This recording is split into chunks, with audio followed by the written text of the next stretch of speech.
Olá, boa noite. Você que estava acompanhando o Siqueira, fique agora com o Rede TV News. É isso aí, boa noite, seja bem-vindo. O ministro da Economia, Paulo Guedes, vai ao Congresso falar sobre a reforma tributária e compara o sistema de impostos do Brasil a um manicômio. Guedes voltou a defender a criação de um imposto digital, mas sem aumentar o valor total de tributos pagos pelos brasileiros. E você vai ver também. A Justiça Eleitoral Brasileira estuda estender o horário de votação na eleição deste ano para evitar aglomerações. O número de eleitores chega a quase 148 milhões. O prefeito do Rio de Janeiro, Marcelo Crivella, anuncia que o Réveillon deste ano na cidade vai ter homenagem às vítimas do novo coronavírus. A polícia de São Paulo prendeu o sexto suspeito de participar do assalto a agências bancárias de Botucatu, no interior do estado, no último dia 30. O homem foi encontrado na casa dele, em Sapopemba, na zona leste da cidade. Os detalhes com o repórter Danilo Alves. No quarto desse homem, os agentes encontraram cerca de R$21 mil. 4 cédulas estavam parcialmente queimadas. Os policiais também encontraram no celular do suspeito um mapa da cidade de Botucatu com as principais rotas de fuga. O homem foi autuado por organização criminosa e uma perícia é aguardada para identificar se a quantia que foi encontrada com o suspeito pertence ao dinheiro roubado. Por enquanto, a investigação segue em sigilo. De São Paulo, Danilo Alves para o Rede TV News. Uma operação das Forças de Segurança de Pernambuco prendeu um grupo suspeito de aterrorizar a região norte do estado. 5 pessoas foram presas na manhã de hoje no município de Buenos Aires, zona da Mata Norte de Pernambuco. O alvo da Polícia Civil era uma quadrilha que atuava no tráfico de drogas, roubo de carros e prática de homicídios. Foram cumpridos 12 mandados de busca e apreensão. Com os suspeitos, foram encontrados celulares, cartões do Bolsa Família, revólveres e munições, além de veículos e uma quantidade ainda não informada de drogas. 70 policiais civis e militares participaram da operação, que teve ajuda de um helicóptero do Grupamento Tático Aéreo. O governo de São Paulo liberou o funcionamento de bares e restaurantes até às 10 horas da noite. A medida vale para as regiões que estão há pelo menos 14 dias na fase amarela do plano de flexibilização do estado.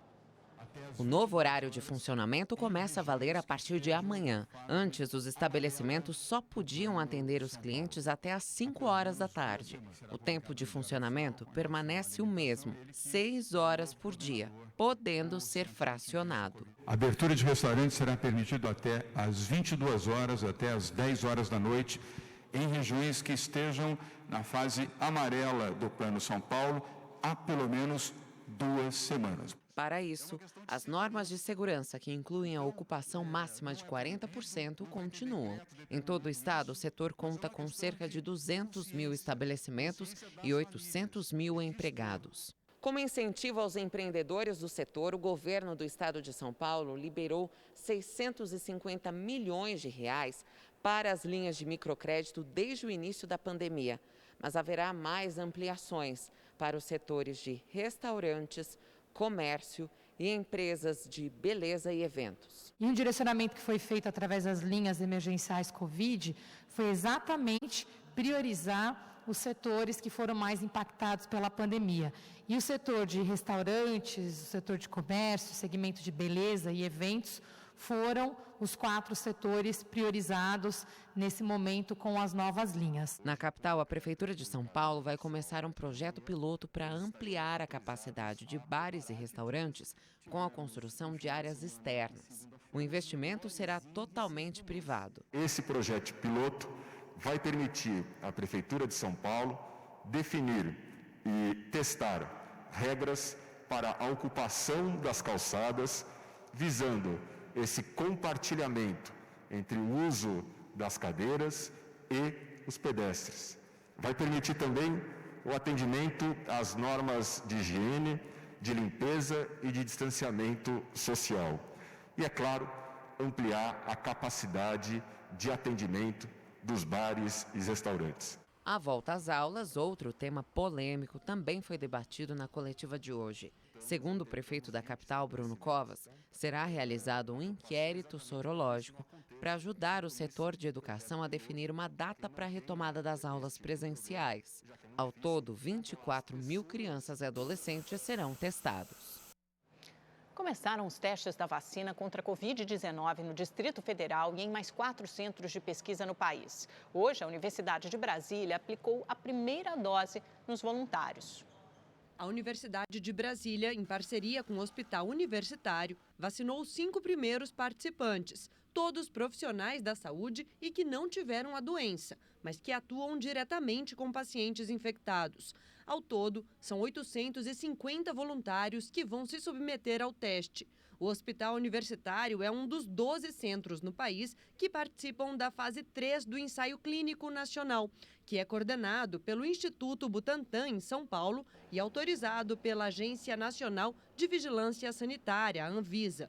As fases 1 e 2 de ensaios clínicos foram realizadas com cerca de 700 voluntários da China.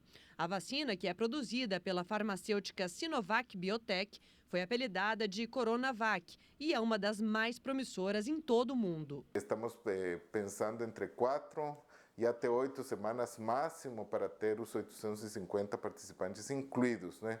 Isso significa que quando estivermos operando já numa rotina plena, nós teremos condições de incluir entre 20 e 40 participantes por dia, né? Para terminar o mais rapidamente a inclusão. A previsão é de que os testes sejam concluídos entre o final de outubro e o início de novembro. Ainda a gente tem um caminho ainda a percorrer, mas eu acho que já é uma luz no fim do túnel para a gente poder superar isso. Então, eu espero que a vacina atinja, né, o efeito, atinja o resultado esperado e que a gente possa, em breve, aí, ter uma resposta, uma notícia muito boa para todos. Neste ano, o Réveillon em Copacabana, no Rio de Janeiro, será diferente e bem menor. A festa da virada vai acontecer também em outros pontos da cidade para evitar aglomerações. O prefeito do Rio anunciou que o Réveillon 2021 terá um momento de silêncio em memória das vítimas da pandemia de Covid-19. A celebração também terá uma homenagem aos profissionais de saúde que atuam no combate ao novo coronavírus. Nesse momento da celebração, nós faremos uma homenagem às nossas vítimas, a todos que nós perdemos uma imensa dor. Nunca no Rio de Janeiro perdemos tantas pessoas como agora nessa pandemia do coronavírus. Crivella também confirmou que a festa este ano não será concentrada em Copacabana. Para evitar aglomerações, a comemoração contará com eventos e palcos em diferentes pontos da cidade. Alguns dos possíveis lugares são o Cristo Redentor, a Praia de Botafogo, o Aterro do Flamengo e a Ilha do Governador. O controle da fiscalização vai ser mais rigoroso nos locais e também no transporte público. Além disso, a Prefeitura deve transmitir a festa pela internet. No Rio de Janeiro, 3 hospitais de campanha foram fechados hoje. As unidades nem sequer foram inauguradas. A Secretaria Estadual de Saúde encerrou as atividades dos hospitais de campanha de Nova Friburgo, na região serrana, e Duque de Caxias e Nova Iguaçu, na Baixada Fluminense. Ainda não há data estabelecida para o desmonte das estruturas físicas. O encerramento das atividades dos hospitais do Maracanã e São Gonçalo, na região metropolitana, está previsto para o próximo dia 12. A Secretaria ainda tenta reverter uma decisão judicial que proibiu o fechamento das unidades. De acordo com a pasta, caso a ordem não seja derrubada, a desmobilização será adiada. Os hospitais de campanha estão no centro das investigações sobre fraude em contratos emergenciais durante a pandemia de Covid-19 no estado do Rio. Das 7 unidades que seriam construídas e geridas pela organização social IABAS, somente 2 receberam pacientes. E você que é assinante do Rede TV Plus tem chances de ganhar no novo Festival de Prêmios A Chave é Sua. De segunda a sexta, você pode ganhar smartphones e smart TVs em nossos programas. E aos domingos, no Encrenca, pode sair motorizado e levar para casa um Onix Plus automático 1.0 turbo. E tem mais! No final da promoção, o sorteio é de uma incrível Mercedes Classe A 200 Sedã. Então já sabe, se você não é assinante, ainda dá tempo. Acesse redetvplus.com.br ou aponte a câmera do seu celular para o QR Code aqui na tela. E se você já é assinante, parabéns e boa sorte! Quem Quem foi jantar no Bom Prato de São Miguel Paulista, na zona leste de São Paulo, na noite de hoje, teve a oportunidade de saborear uma refeição preparada por um chefe de cozinha israelense. Veja na reportagem de Murilo Rincon. O jantar de hoje foi especial. É que o cardápio do dia ganhou um kit preparado pelo chefe de cozinha israelense Nir Baruch. As iguarias típicas de Israel surpreenderam os frequentadores do Bom Prato. Isso aí para mim foi novidade, né? Eu venho todo dia aqui, todo dia eu venho buscar. O kit servido com o jantar é composto por 3 pratos típicos, produtos escolhidos literalmente a dedo pelo chefe Baruch. A gente trouxe os clássicos da gastronomia. É o hummus, que é um patê de grão de bico com tahine. O bolinho de falafel também, que também a base dele é grão de bico com ervas e temperos. E o pãozinho pita, que também é tradicional para acompanhar. Tudo isso só foi possível graças a uma parceria entre o Bom Prato de São Miguel Paulista e o Consulado Geral de Israel em São Paulo. O objetivo? Trazer um pouquinho da culinária israelense para uma parcela mais carente da população. É muito importante, né, a gente conhecer coisas diferentes de outros países, né? Quem também ajudou na montagem dos kits foi a gerente do Bom Prato da cidade. Ela conta que a iniciativa deu tão certo que o consulado pretende expandir o projeto para outras unidades do programa. E hoje nós somos em 58 restaurantes, então a população poderá ter o prazer de conhecer, assim como a cidade aqui de São Miguel Paulista. O presidente do Tribunal Superior Eleitoral, ministro Luiz Roberto Barroso, afirmou hoje que o TSE estuda estender o horário de votação para evitar aglomerações nas eleições municipais deste ano. 1 hora a mais de votação e horário especial para idosos votarem. As medidas são estudadas pelo Tribunal Superior Eleitoral como forma de evitar aglomerações e proteger os eleitores nas eleições municipais de novembro. Considerados grupo de risco para a Covid-19, as pessoas com mais de 60 anos teriam entre 8 e 11 da manhã para votar sem a presença de eleitores de outras idades. Nós estenderemos em 1 hora, pelo menos, o horário de votação, que seria de 8 às 18, e muito possivelmente nós reservaremos um primeiro horário para os que têm mais de 60 anos e são considerados grupo de risco. As possíveis mudanças levam em conta análises feitas pelo Departamento de Estatísticas do Tribunal. De acordo com o TSE, 147 milhões de brasileiros estão aptos a votar nas eleições municipais deste ano. No mês passado, com aval da Justiça Eleitoral, o Congresso Nacional adiou as eleições municipais deste ano para 15 e 29 de novembro. Hoje, o presidente Bolsonaro participou da cerimônia de assinatura do programa Mais Luz para a Amazônia, no Amapá. A iniciativa pretende levar energia elétrica para cerca de 300 mil pessoas que vivem em áreas remotas da Amazônia Legal. Em meio a duras críticas sobre a preservação da Amazônia, o presidente Jair Bolsonaro participou da cerimônia de assinatura do programa Mais Luz para a Amazônia, que deve beneficiar famílias de baixa renda, comunidades indígenas, quilombolas e ribeirinhas do Amapá. O acordo foi assinado pelo ministro de Minas e Energia, Bento Albuquerque, e pelo presidente da Eletronorte, Roberto Parucker. A companhia será a empresa responsável pela execução das obras na região. Além disso, o governo pretende usar fundos relacionados a projetos de proteção ao meio ambiente, como o Fundo Clima. Nosso compromisso com a execução das obras do Amapá será assumida de forma tranquila e determinada. No Amapá, a Eletronorte cumpre um papel de empresa comprometida com o desenvolvimento do Estado. Além de entregar energia limpa e renovável, a empresa está presente em projetos de universalização da energia que garantiram a inclusão de comunidades como aldeias da tribo Wayampi, no município de Pedra Branca do Amapari, no estado do Amapá. Quem também esteve presente no evento foi o presidente do Senado, Davi Alcolumbre, que representa o estado do Amapá. Alcolumbre fez um discurso de apoio a Jair Bolsonaro e afirmou saber da importância do programa ao estado. A presença de Vossa Excelência, presidente Bolsonaro, é um sinal de respeito e de prestígio a este parlamentar, a este congressista que tem se dedicado a, de fato, diminuir as desigualdades, pacificarmos o Brasil, darmos as condições para os brasileiros terem um futuro promissor. Esse programa, presidente, vai dentro da Amazônia apoiar de uma maneira incalculável a agricultura familiar, presidente Bolsonaro. Atender os quilombolas, atender os ribeirinhos, atender os pescadores.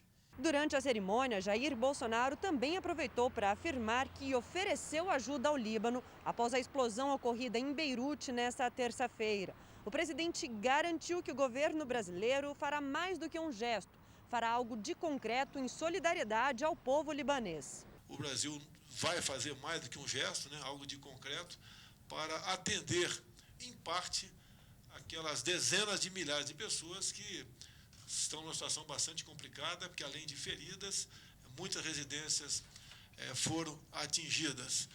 Então, o Brasil está solidário, em nome, obviamente, do governo brasileiro, manifestamos esse sentimento ao povo libanês e estaremos presentes nessa ajuda àquele povo que tem alguns milhões de seus dentro do nosso país.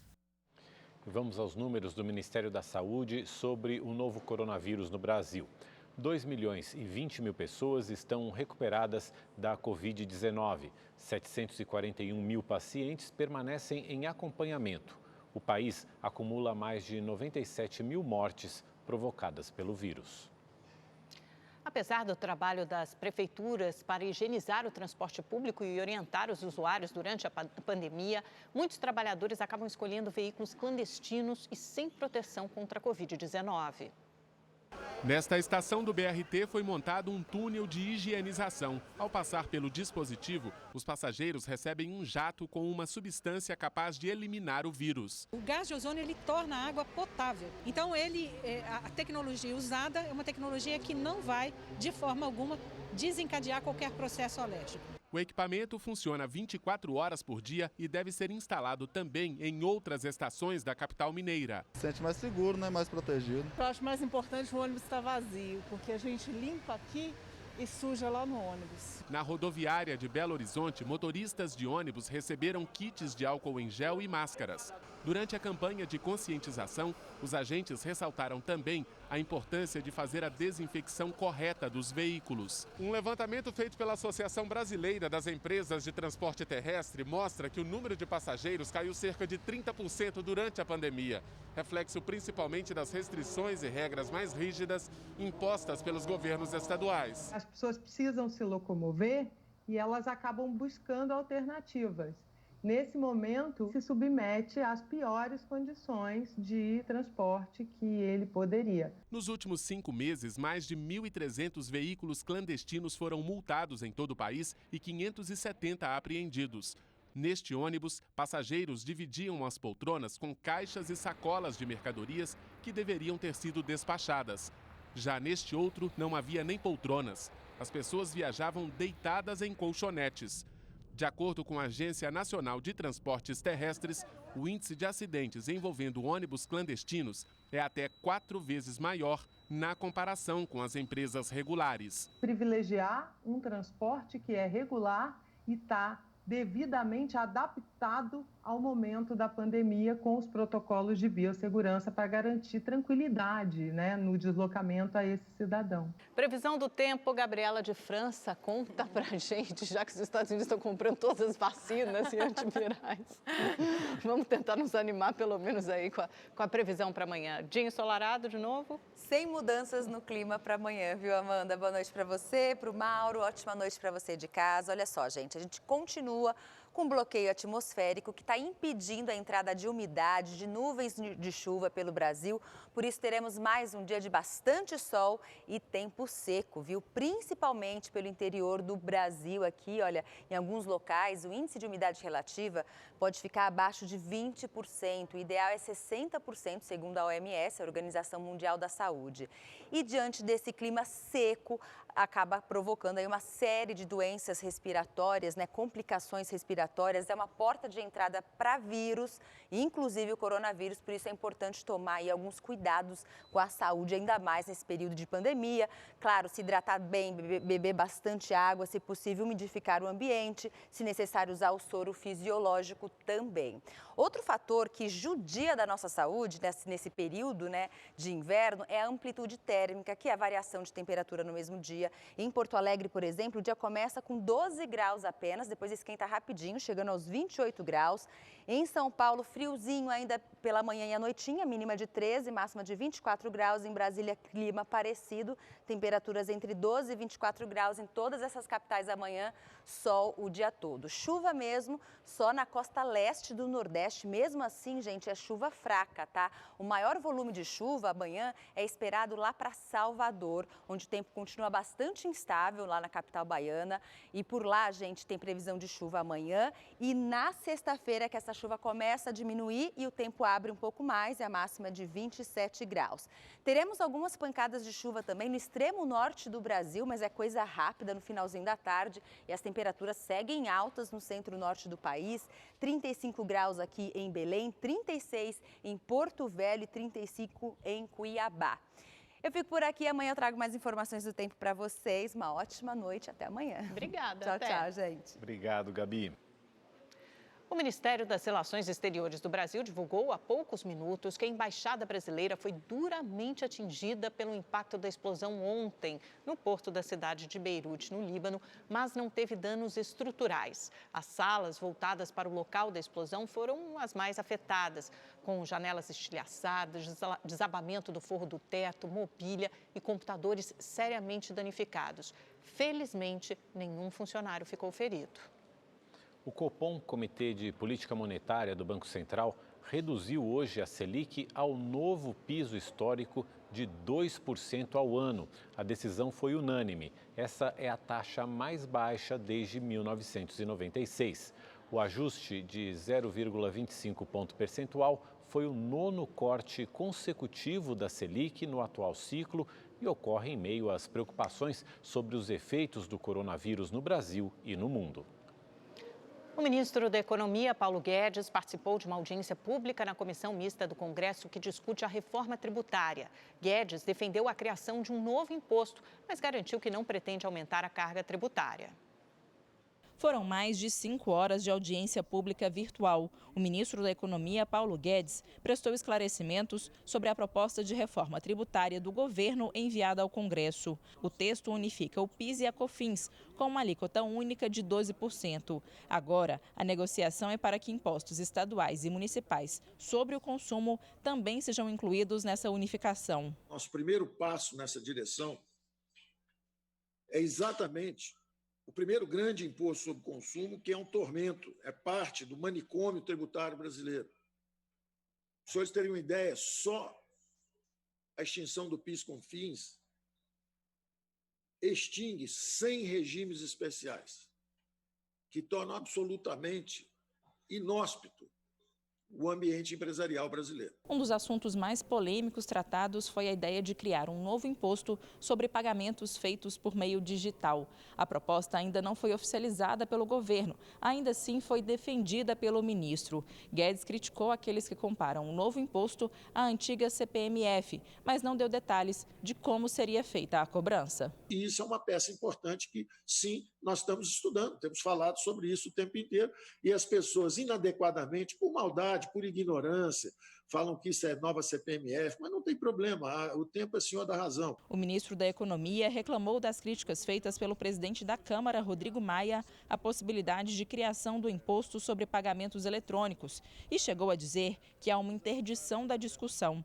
O relator da reforma tributária, deputado Aguinaldo Ribeiro, do PP da Paraíba, rebateu o ministro e reforçou a oposição do Congresso à proposta. Nem esse relator, nem o parlamento, nem o presidente Rodrigo Maia estará interditando o debate. Qualquer tipo de imposto que seja criado para aumentar a carga tributária não contará com a minha participação, com a minha convicção. Mesmo com a proposta polêmica, o ministro garantiu que a reforma tributária não vai representar aumento de carga para a população. Nós não vamos aumentar os impostos.